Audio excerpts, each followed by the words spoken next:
students. Today we will be discussing another topic of the second unit, that is social religious movement, social religious reform movements. Today we will be discussing about theosophical society. Prior to this, all the reform movements that we have discussed are something that is of Indian origin. This particular movement or social religious reform movement is something that came from Western countries, and then it got established in the Indian subcontinent and played a very crucial role in the reforms that happened during the 19th and 20th century. And also, one of the key features of this particular movement is that it helped in development of India's independence directly. So let's get started with this. So Theosophical society, the foundation of Theosophical societies, as I've told you earlier, that this is something that was not established or founded in the Indian subcontinent. Rather, it was founded in, as a society, it developed in United States of America. So the Theosophical Society was founded in the United States by Madam H.B. Blavatsky and Colonel H.S. Olcott. So these were the two people who founded a society, a Theosophical Society in the US. And let's discuss about the term that they have used, Theosophy. From where the term Theosophical has emerged, it means divine wisdom. And it was quite popular during the 17th century. So they're talking about the wisdom that has come down from the gods. And thus Theosophical Society also talks about the divine wisdom that has been given to humanity and how humanity can use it in spreading the idea of wisdom, spreading the ideas of unanimity. The Theosophy developed into a movement. It utilized ideas and symbols from Egyptian, Hindu, and Buddhist religion. So Theosophy started in 17th century Europe. However, when Theosophical Society was established, it started utilizing symbols of Egyptian mythology, Egyptian ideology, Egyptian knowledge, Hindu knowledge, Hinduism, greatly influenced from Hinduism and Buddhist religion. So it is an amalgamation of ideologies of various religions, and we will study why does it utilizes the ideology of all the religion. In the coming slides, we will be discussing about it. The ideology of Theosophists progressed rapidly when in 1877 Blavatsky published Isis Unveiled. So Madam Blavatsky, she was an ardent writer, and she wrote this particular book into a volume called Isis Unveiled.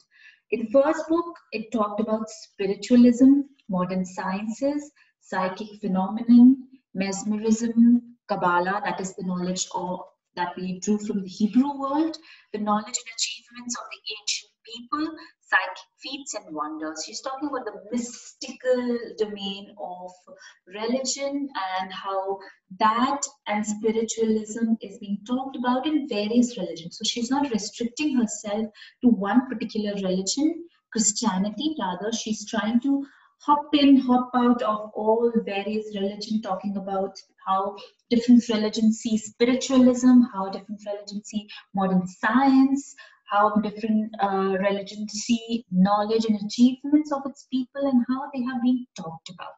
The second volume contained criticism of Christianity and a comparison of Christianity with Hinduism and Buddhism. So now, in the second volume is when she directly criticized Christianity.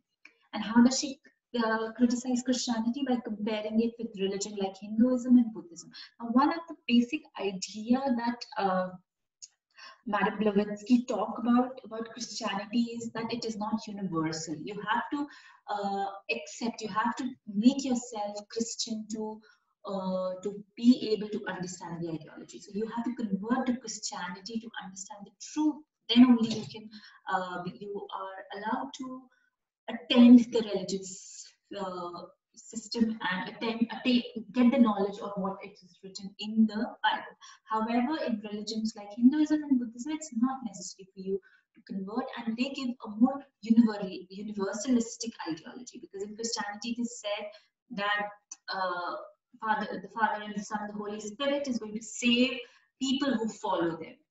So that particular ideology is something that restricts the nature of Christian as a religion.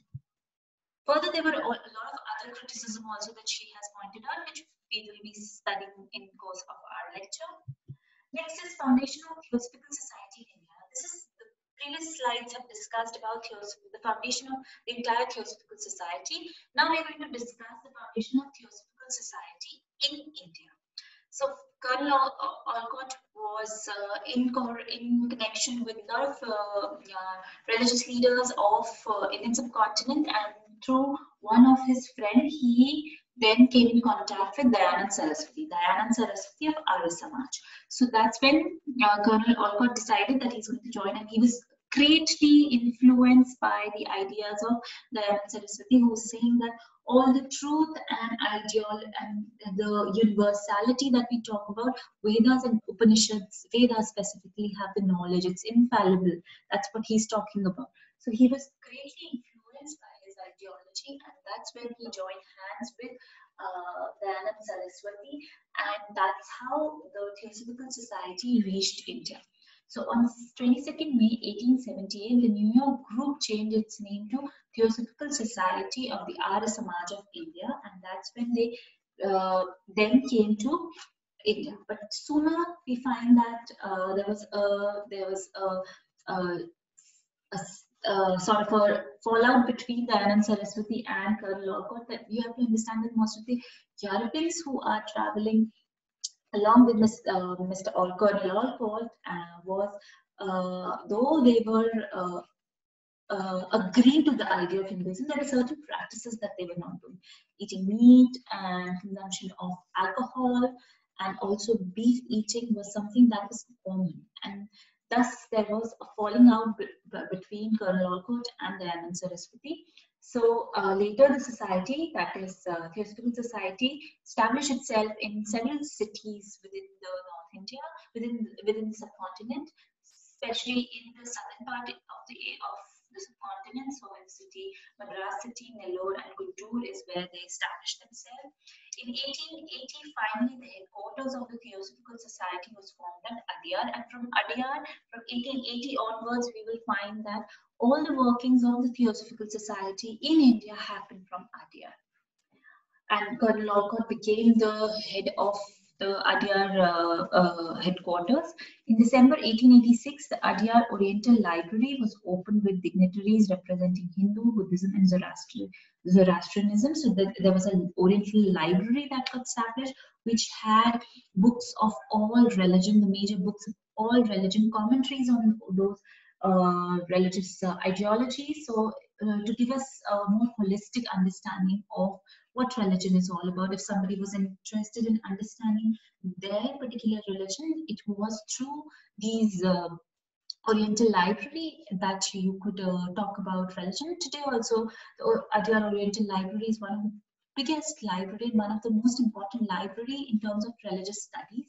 You still find a lot of very rare manuscripts, books, and very old commentaries on religion, on various religion that could be found in the Adyar Oriental Library.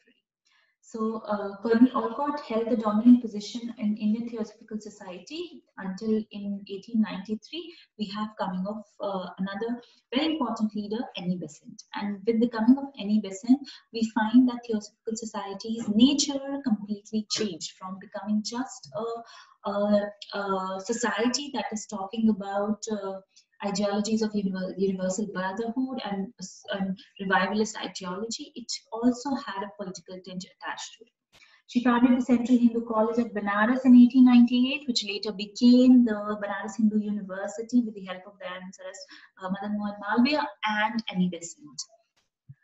In 1908, Besant organized the Theosophic Order of Service with the goal of promoting practical humanitarian work. So that's when Annie Besant decided that the society is not just going to talk about revivalism, it's also going to promote certain humanitarian work, because ultimately the purpose of Theosophical Society was to serve the human race.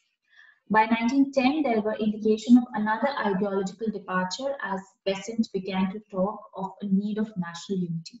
Now, it was Besant who started talking about that India requires a national unity, a unified identity, which has to be derived from Hinduism because it talks about a universal ideology. And this was very different from what Theosophical Society was talking about. Theosophical Society was talking about more of a, so if you have a national unity that divides, that is a segment, or it's a contradictory ideology to universal brotherhood. Universal brotherhood means that you don't have to have any boundaries, and when you're talking about national unity through creation of a national identity, you're marking the territory. So that's when we find that Besant and the Theosophical Society were at loggerheads, because when Besant has started talking about that India requires a national identity, a national unity, in which Hinduism is going to play a very important role. In 1914, thus, Besant joined Indian National Congress. So you see that her political career now became very important. It was simultaneously running with her being head of the Theosophical Society of India. In 1914, she joined National Congress. She presented the concept of Home Rule League.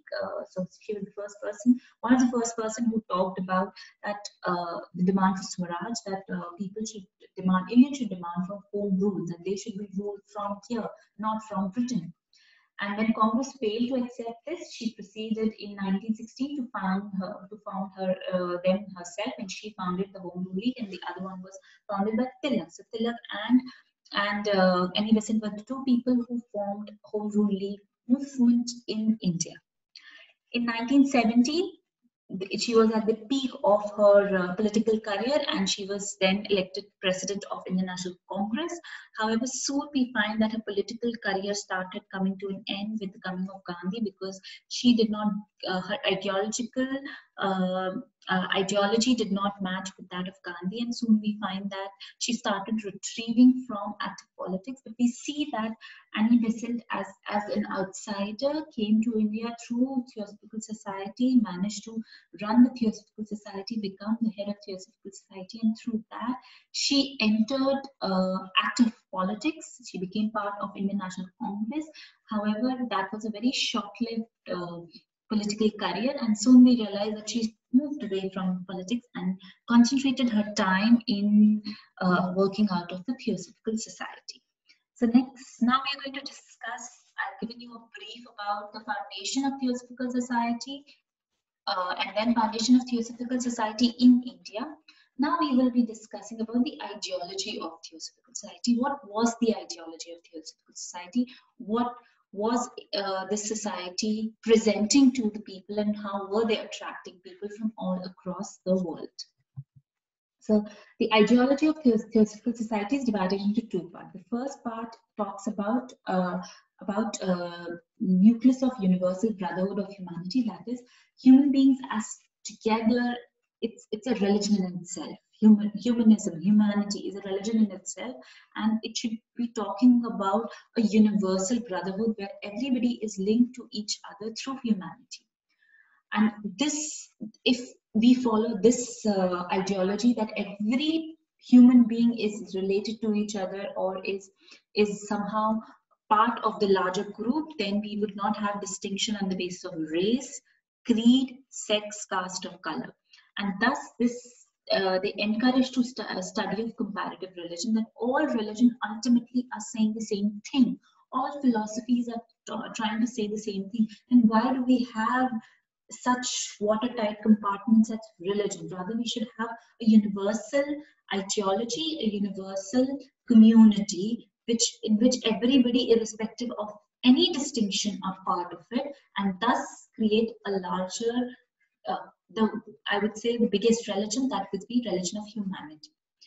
The second was science, and to investigate the unexplained law of nature and the powers latent in man. So next, when they're talking about spirituality, or they're talking about universal brotherhood, next they're talking about sciences and investigation of law of nature which are unexplained. And through human hard work, through human curiosity and psychic nature, we are going to derive what are something that cannot be explained. So everything has to be explained in a reasoned manner, and that is the second goal of Theosophical Society. First, create a universal brotherhood of humanity. Second, promote sciences to investigate the unexplained, that things that are beyond the reaches, we have to explain those ideologies. The Theosophists adopted a modified concept of rebirth and spiritual progress fused with Hindu ideas of karma. Now, while reading a lot of religion, Theosophists got extremely influenced by the ideology, by various school of thoughts that were prevalent in Hinduism. So the concept of rebirth, that means that you are born again and again. The soul then passes on from one body to the other, and till the time you have not completed, your soul has not been ridden of any sort of guilt or any sort of pleasure or any sort of foundation. It's going to be born again and again, and you follow the karma of your previous birth into your next birth. So all these ideas is something that Theosophists adopted and rather modified them and used them in their understanding of human beings. And so they also agreed with the concept of rebirth. They also agreed that you carry forward karma. That is, if you've done good deeds in your previous birth, you will be carrying forward a good deed in the next birth. Theosophical Society offered a path of evolution back to universal soul. So again, the concept of universal soul, Vedantic philosophy, is something that Theosophical Society was very closely attached with. Each individual was composed of physical body, an astral body, and a divine soul. So there are three structures of it: physical body, an astral body, and a divine soul. Divine soul is passed on from one birth to another. Soul becomes indestructible.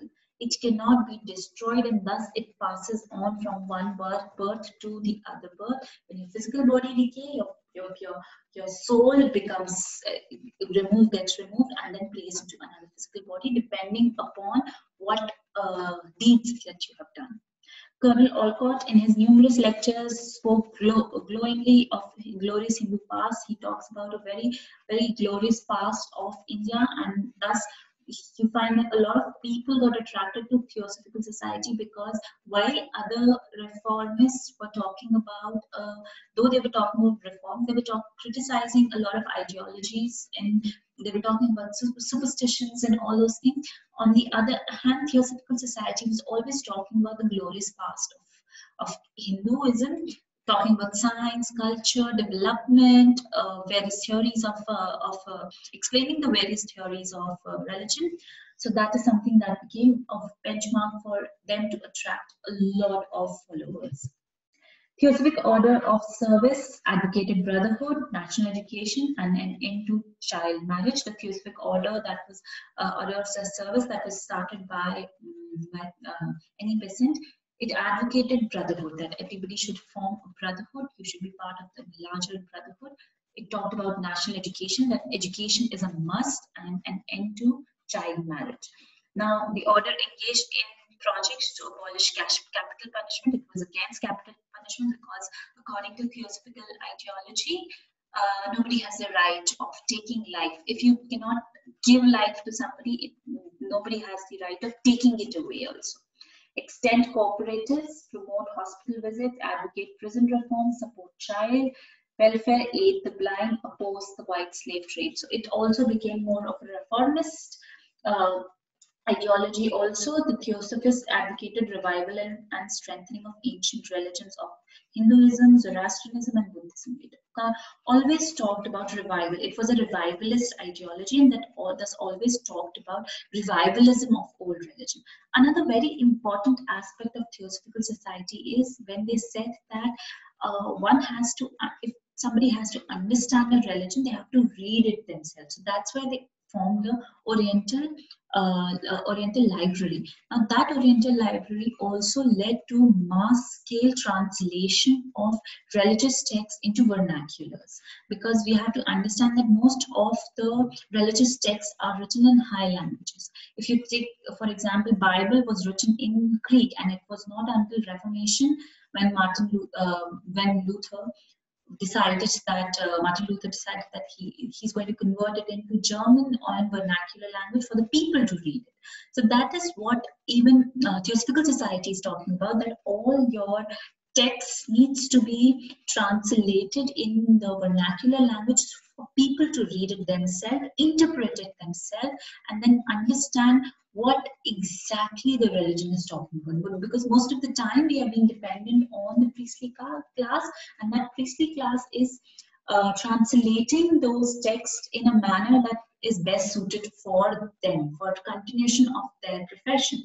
So thus, one thing that also led to vernacularization and also mass printing of religious text is thanks to the Theosophical Society and their idea of understanding religion yourself. No mediation is required, and thus we find that Theosophical Society attracted a lot of Indians because it was talking about the glorious past, certain aspects of Hinduism was something that they highly recommended. That is, transmigration. Vedantic philosophy was something that they always talked about, not in a very categorical term as Ramakrishna mission, but yet Theosophical Society was talking about the Vedantic philosophy and how Hinduism is talking about is one of the religions which is talking about universal brotherhood. The whole idea is that a whole idea that the entire earth is like a family is something that makes it more very universalistic in nature. It doesn't refine itself on the basis of who is following which religion. Rather, it's talking about the entire earth as a family, entire human race as a family, and that is what was the basic crux of Theosophical Society.